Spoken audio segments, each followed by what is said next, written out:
Olá, meus queridos, graça e paz da parte do nosso Senhor Jesus. Sejam todos muito bem-vindos à Escola Dominical da Primeira Igreja Batista em Itaberaí. Você é muito bem-vindo para juntos estudarmos a boa palavra do Senhor.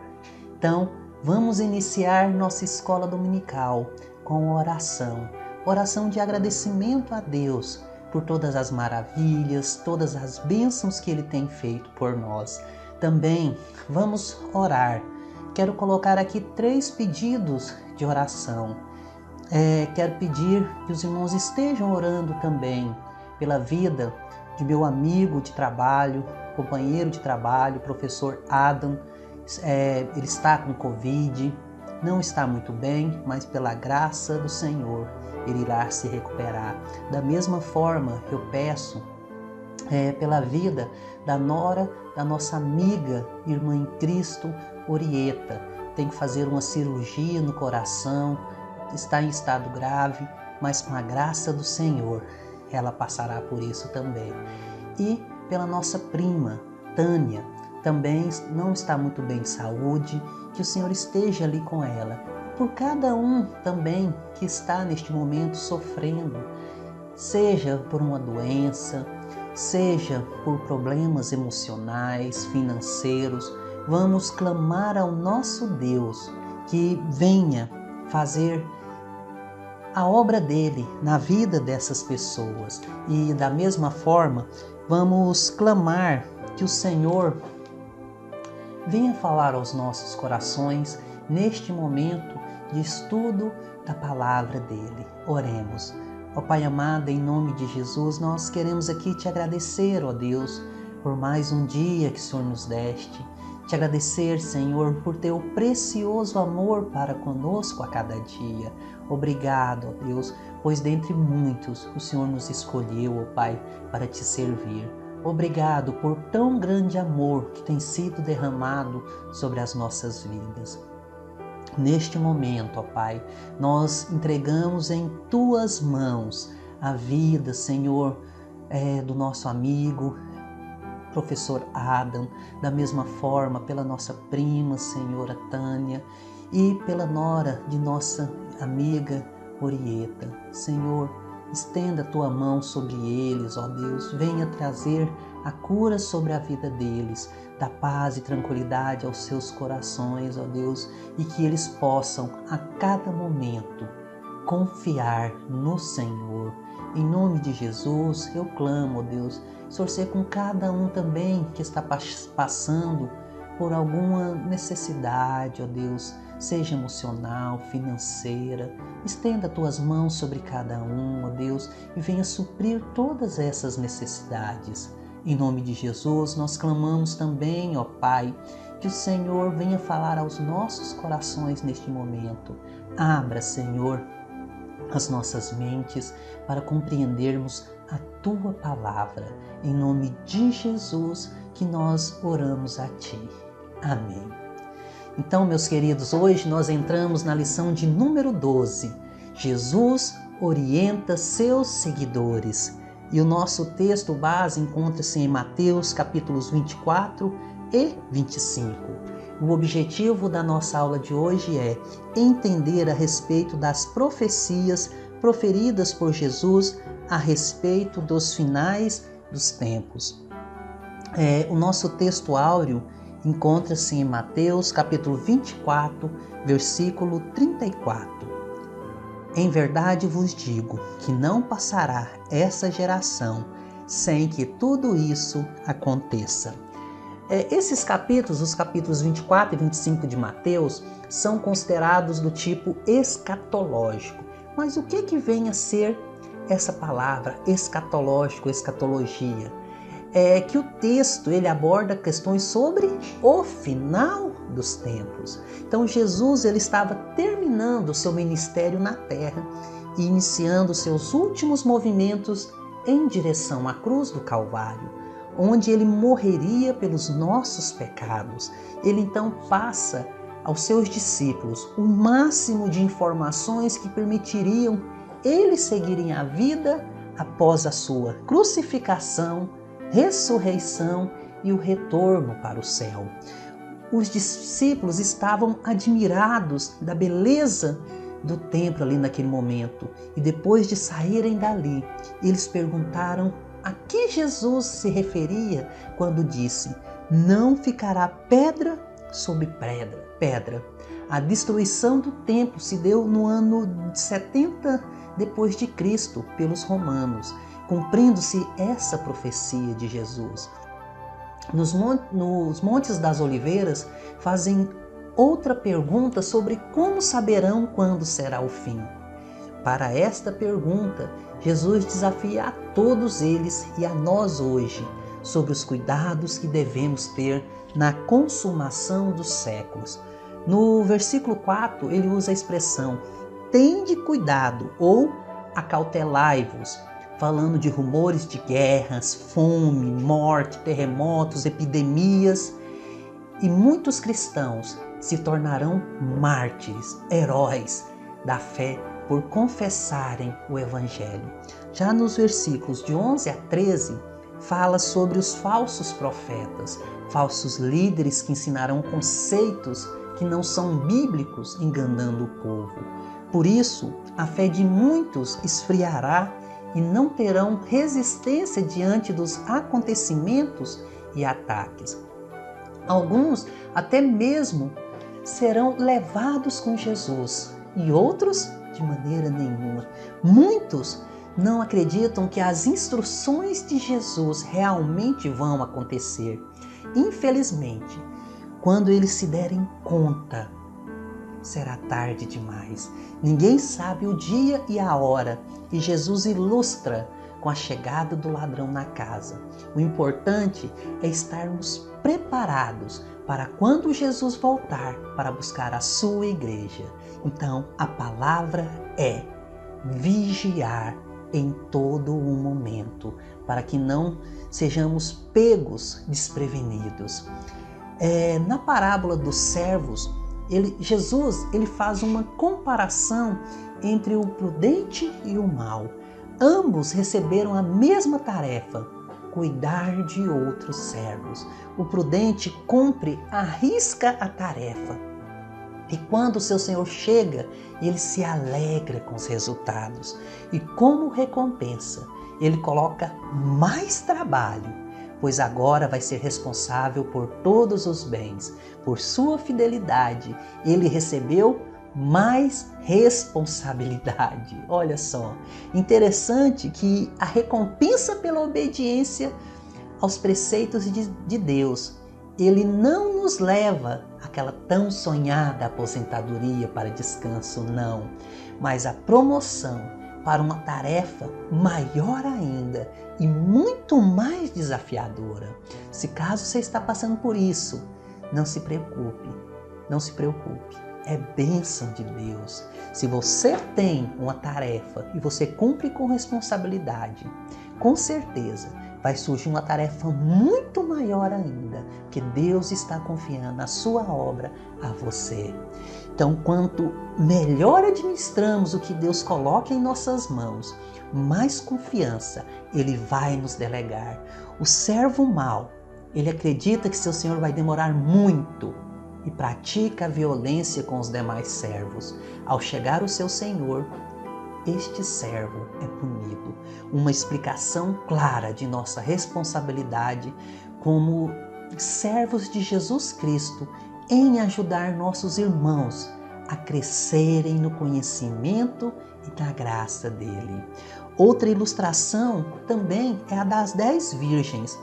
Todas elas tinham candeias, tinham luminares, mas só 5 delas tinham o óleo reserva.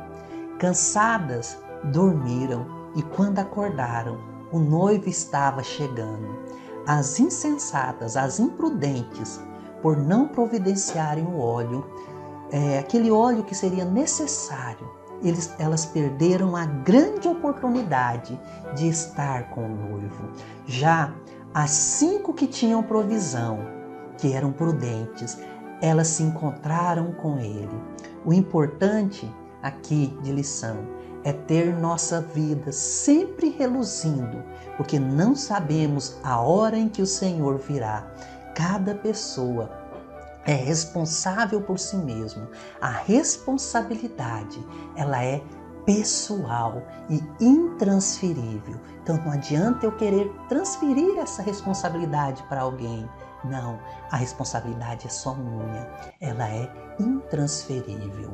E também nós temos a parábola dos talentos. Essa é a última parábola e nós vamos dedicar um tempo maior nela.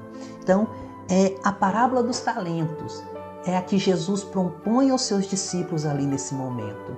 A parábola também tem como objetivo sinalizar como seremos avaliados na qualidade de cidadãos do reino de Deus, a partir dos dons que recebemos. Nessa parábola, o que o mestre pretende é mostrar como seus discípulos seriam avaliados no juízo final e o que Deus estaria esperando deles, a partir da capacitação e do chamado que receberam. Então, nessa parábola, a parábola dos talentos, um homem, ele distribui certos recursos financeiros na forma de talentos entre 3 servos. Os talentos são repartidos com base nas habilidades deles. Nos tempos bíblicos, talento significava uma unidade de medida de peso. Na época de Jesus, um talento era equivalente a cerca de 40 quilogramas. O talento poderia ser de qualquer coisa, de ouro, prata ou então outro metal. No contexto dessa parábola, os talentos representam os recursos, representam os dons espirituais e as oportunidades que alguém recebe de Deus em consideração às suas habilidades e aptidões naturais.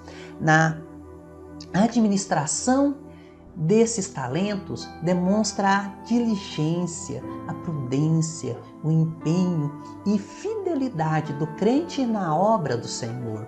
Este homem da parábola, o Senhor ali, é o próprio Senhor Jesus. E nós temos 3 princípios básicos como ser um bom mordomo. A parábola nos ensina 3 princípios importantes na esfera do que nós chamamos de mordomia, mordomia cristã. A palavra mordomia no contexto bíblico tem a ver com as ações de uma pessoa que trabalha administrando os bens de alguém que o contrata para isso. Daí vem a palavra mordomo, serve. E o primeiro princípio que nós temos é que todas as coisas boas que temos vêm de Deus e pertencem a Ele. Todas as coisas boas que temos vêm de Deus e pertencem a Ele. Os talentos que os servos tinham não eram deles, mas sim daquele homem, daquele senhor. Eles foram chamados para administrar esses talentos. Muitos pensam que o que são ou que têm em mãos são conquistas pessoais, tudo conseguido por esforço próprio. Bens materiais, o lugar onde mora, a formação profissional, o emprego, a profissão, os amigos, a família, saúde, comida, habilidades, o seu diploma, o seu certificado, o dinheiro. Muitos pensam que tudo é resultado de conquistas pessoais, mas o fato é que tudo isso a pessoa recebe de Deus. Se não fosse pela graça de Deus, não teríamos nada na vida. Deus nos dá tudo que nós temos, conforme está escrito nos Salmos 24:1. Ao Senhor pertence a terra e a sua plenitude, o mundo e o que nele habita. Ao Senhor pertence a terra e a sua plenitude, o mundo e os que nele habitam. O segundo princípio tem como a função de administrador ou mordomo é por tempo limitado. Nada do que temos é um direito ou uma possessão permanente. Em algum momento, A vida vai nos tirar todas as coisas materiais que possuímos. A realidade da vida e a palavra de Deus nos mostram que viemos ao mundo sem nada e sem nada deixaremos o mundo. Nada da terra é para sempre. E o terceiro princípio: haverá um dia quando as contas serão acertadas. A Bíblia nos ensina que em algum momento Deus vai nos julgar e cobrar resultados do que fizemos em nossa vida, com os recursos que Ele nos deu. Como usamos nosso tempo, nosso dinheiro, nosso conhecimento, nosso preparo profissional, nossas habilidades, como cuidamos de nossa família e como tratamos as pessoas em geral. A parábola nos ensina que nesse dia nossa avaliação só terá duas possíveis respostas. Muito bem, servo bom e fiel. Ou servo mau e preguiçoso, fiel ou infiel. Esse será o resultado de sua avaliação, de minha avaliação. Não será quantas vezes você frequentou a igreja ou quantas passagens bíblicas você memorizou, mas sim se você foi fiel com as coisas que Deus colocou em suas mãos para você cuidar. Então, por que o terceiro servo foi chamado de mau e preguiçoso na parábola? Foi por ele ter enterrado o talento que recebeu. Ele foi negligente. Ele achou que enterrando seria o bastante. Mas qual seria o significado disso para nós? O comportamento do terceiro servo nos deixa algumas lições valiosas. O terceiro servo, ele não foi fiel ao seu mestre, pelo menos por dois motivos. Primeiro, ele negligenciou o que recebeu do mestre. Enterrar o talento significa negligenciar o recurso que o mestre disponibiliza. O crente é infiel a Deus quando não se importa ou não dá a mínima para o que recebeu dele. Quando você não tem o devido cuidado ou não dá a devida atenção ao que Deus coloca em suas mãos, você está enterrando o talento. Quando você não cuida de sua saúde, está enterrando o seu talento. Quando você negligencia sua família, seu cônjuge ou seus filhos, você está enterrando o seu talento. Então, não enterre o seu talento. Usufrua dele e também traga frutos desse talento. E a segunda lição, esse terceiro servo, ele não promoveu resultado positivo.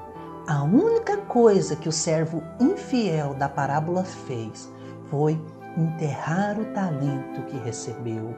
A mesma coisa acontece conosco quando recebemos talentos e os enterramos. Trazer resultado com o talento que você recebe é contribuir de alguma forma para o reino de Deus, é fazer coisas que trazem glória a Ele. Se o que você faz não traz glória a Deus, você não está trazendo resultado positivo, mesmo que você esteja prosperando. Mas quando é que nós enterramos os nossos talentos? Então, quando nós nos envolvemos em assuntos particulares, mas nunca temos tempo para envolver com as coisas de Deus. Nesse caso, cada um de nós está enterrando talento e não está trazendo um resultado positivo para o Senhor. Então, todas as vezes que damos mais atenção, dedicamos todo o nosso tempo para assuntos particulares e deixamos as coisas de Deus, deixamos de lado tudo aquilo que envolve a Deus em segundo, terceiro, último plano, nós estamos enterrando o nosso talento, pois não estamos trazendo um resultado positivo para o Senhor. Outra coisa também, cada um de nós tem tempo e recurso para fazer as inúmeras coisas que nós queremos e que nos dão satisfação, mas pouco ou nada nós colocamos na obra do Senhor, seja nosso tempo ou seja nosso dinheiro. Isso também é enterrar o talento que Deus lhe entregou sem obter dele qualquer resultado que seja válido para o reino de Deus. Então, finalizando, é importante notar que essa parábola não é sobre salvação, mas sim sobre serviço. Não vale interpretar os talentos como sendo um meio para conduzir alguém à vida eterna, pois a Bíblia é clara ao afirmar que a salvação é pela graça de Deus e não pelas nossas obras. Mas então, como explicar o fato de o servo mau ter sido lançado nas trevas? Mateus 25:30. Ele não perdeu a salvação como muitos alegam. Por quê? Por que ele não perdeu a salvação? Porque ele nunca teve. Embora ele fosse chamado de servo, ele não conhecia o seu Senhor e o julgava de maneira completamente errada. E você? Você conhece o seu Senhor? Você tem sido um servo fiel ao Senhor? Então, meus queridos, pensemos nisso. E ao final ali, Jesus explica o que acontecerá com os remidos por ele e aqueles que não o aceitarem ou fingirem aceitar dando uma aparência de cristão. Tem duas sentenças: a vida eterna ou o castigo eterno. O que você está fazendo para honrar ao Senhor com suas pequenas atitudes para com as pessoas que o cercam? O que vale aqui é a humildade em tudo o que fazemos para que Deus seja honrado. E este é o nosso maior desafio. Sabemos que Jesus está vindo. Quando será a vinda? Ninguém sabe, mas uma coisa é certa: precisamos estar preparados sempre, agindo com fidelidade e alegria por tudo que Cristo fez por nós. Oremos.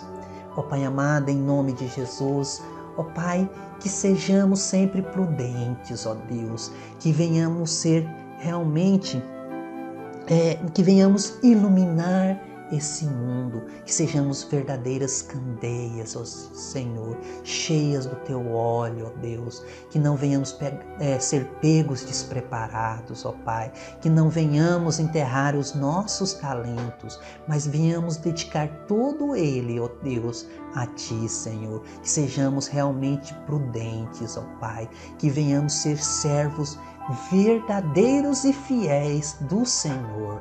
Em nome de Jesus eu clamo que o Senhor venha nos fortalecer a cada dia e que tenhamos o desejo de servir, ó Deus, que venhamos dedicar nosso tempo à Tua obra, ó Pai, dedicar o nosso tempo a Ti.